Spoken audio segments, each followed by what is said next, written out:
We've journeyed into the shadows of Roman emperors, explored the tragic fates within the imperial court, and uncovered secrets that history often tries to bury. But tonight, we turn our gaze to a figure who, even amidst the excesses of Rome, carved out a reputation for audacious scandal and unchecked desire. Empress Valeria Messalina, the young and beautiful wife of Emperor Claudius. At the very center of the Roman world, a story of brazen defiance and shocking behavior was unfolding. Her name became a symbol of vice, her actions a legend whispered through the ages. Was she truly a monster of insatiable greed and cruelty? Or was she a victim, her story twisted by the men who wrote history? Forget the tales of noble senators and valiant legions. Tonight, we descend into the viper's nest of the imperial household to reveal a dark truth. Now, settle in, if you dare. For tonight we delve into the dark lore. Imagine the Roman Empire in the mid-1st century AD. After the mad rule of Caligula, a new emperor came to power, Claudius. He was not a warrior like Augustus, or a mad tyrant like his nephew. Instead, Claudius was known for being a bit clumsy and bookish, a man more comfortable with scholars than soldiers. He was seen as a weak ruler, easy to control. This created a power vacuum within the palace. Into this void stepped his teenage wife, Messalina. Born into one of Rome's most famous families, she was beautiful, young, and had a powerful last name. She was seen as a perfect bride for the middle-aged emperor.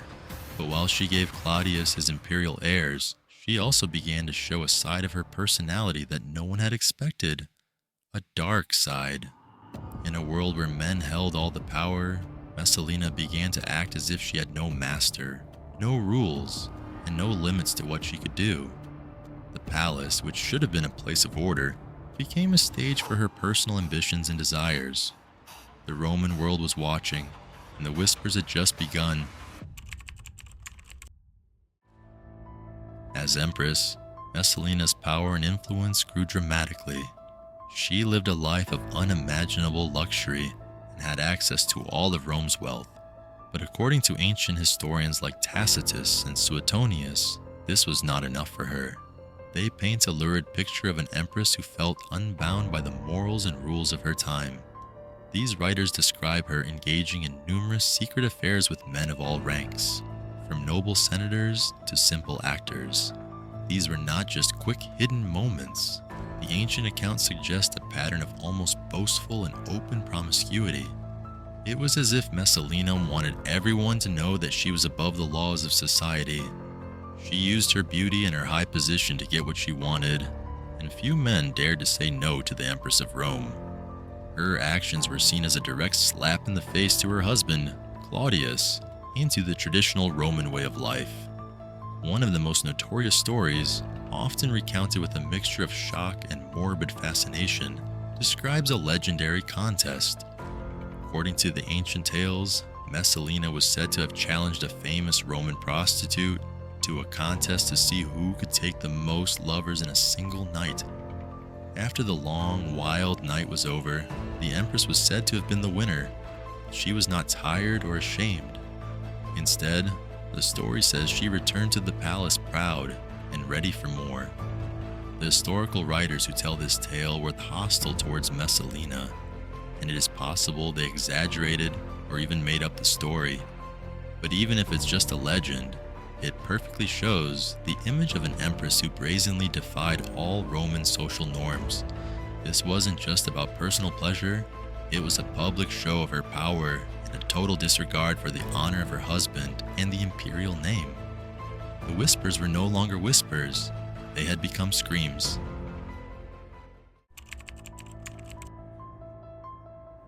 But Messalina's ambition was not limited to these scandalous and shocking tales.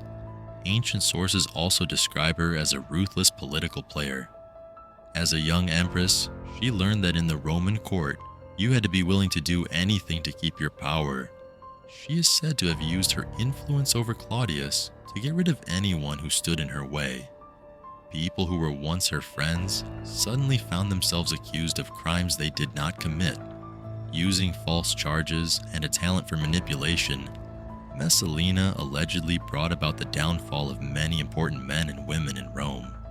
She had many people killed just because they were her rivals. The historical record tells us that she wanted to get the wealth and the land of these people. She wanted to make sure no one could ever challenge her position.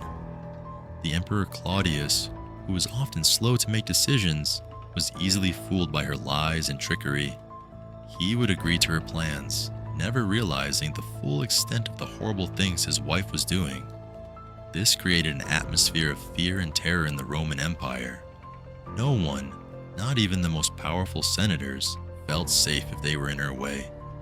Her actions proved that she was a lot more dangerous than just a woman who liked to have fun. The tales of her many affairs were simply a cover for the brutal politics and executions she was carrying out. She was not just a symbol of vice, she was also a symbol of how unchecked power in the hands of one person could be a danger to everyone. She had a lot of allies in the palace, and together, they created a secret network of lies and schemes. Messalina and her powerful friends would do anything to keep their power, no matter how many people had to die. This was her true game, and she played it with a cruel heart.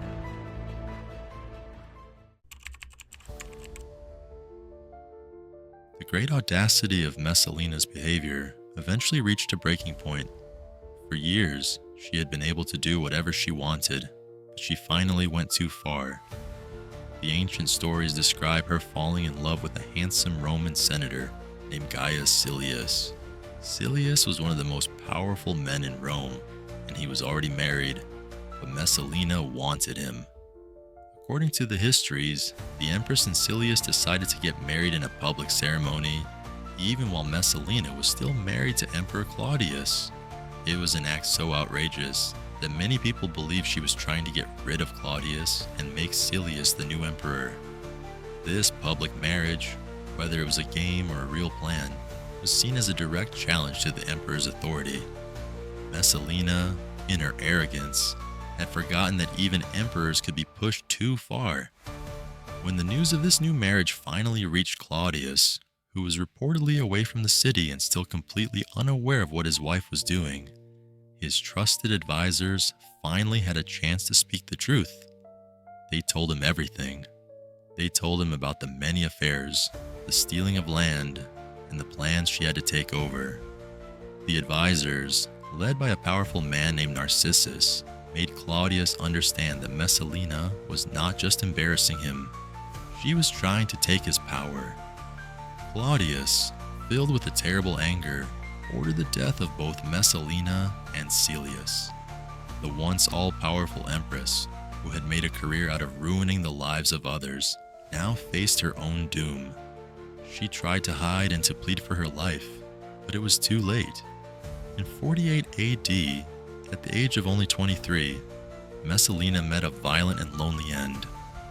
The empress, who had once ruled with such power, had lost her life in a single day.